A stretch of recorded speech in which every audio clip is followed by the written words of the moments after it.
Hello YouTube, here at Range with my Midland Arms backpack 12 gauge. This has the 18.5 inch barrel. This is the Second Amendment version, which is actually quite a nice looking gun. I wasn't looking to get this one in particular. It's what they had.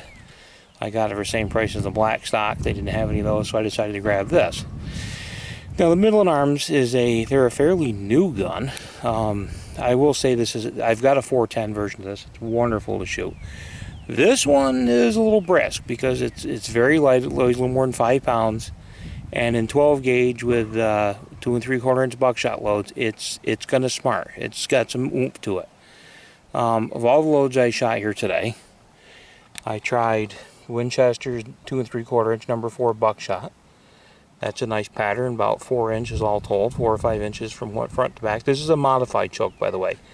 One of the nice things about this gun is this has interchangeable choke tubes, and they're Beretta type, so you can get them through Beretta or get them through Midland. And it comes with a modified choke, and it does pretty well. That's an Agia mini shell. That's a number that has 7 number 4 buckshot and 4 number 1 buckshot, and that patterned quite well, I think. The hole on the right is the wad. And next is the Winchester in 2 3/4 inch double aught buckshot. Kind of about the same pattern, about 4 inches.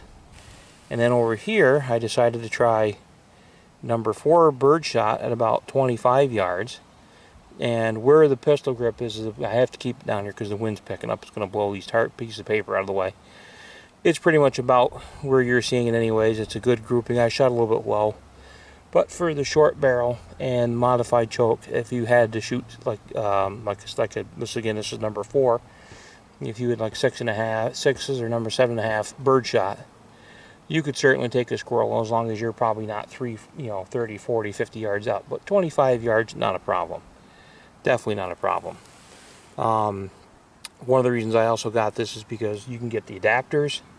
There are several companies that sell adapters to this. I bought a rifled 357 adapter that I have on the way for this. I also have a 410 adapter, which will be nice for this gun. I probably will get a 20 gauge adapter for it.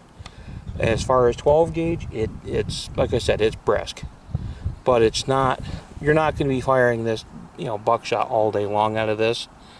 This is more of you would call a survival gun. And it's handles everything quite well. The Agia mini shells are great. Those things are very pleasant out of this, and I'll put up a video of me dusting a clay target at 10 yards, and you'll see how well it does. I put up a piece of paper behind it so you can kind of get an idea of the patterning even at 10 yards. It's not bad. I mean, it is what it is. These guns go for a little more than $150. With shipping, this is basically a $200 shotgun. And again, the fact that you can get that it's got the interchangeable chokes. You can also take and remove the sections out of the butt here. There's 2 adapters there, so you can either lengthen or shorten the length of pull on this gun. As the same with all of them, the 410, the 20, and the 12. The 410 does not have the adjustable chokes. It's basically just a fixed modified. But again, for the money, it's not bad. I might throw a recoil pad on here for the 12 gauge, but for birdshot, it's not too bad. It's got a little bit of a bark to it. But other than that, it's not a bad little gun. And for the money, you can't ask for better. It's a little simple break open shotgun, and it folds up into itself. It's for the money, you can't really beat it. So that being said, YouTube, have a good day.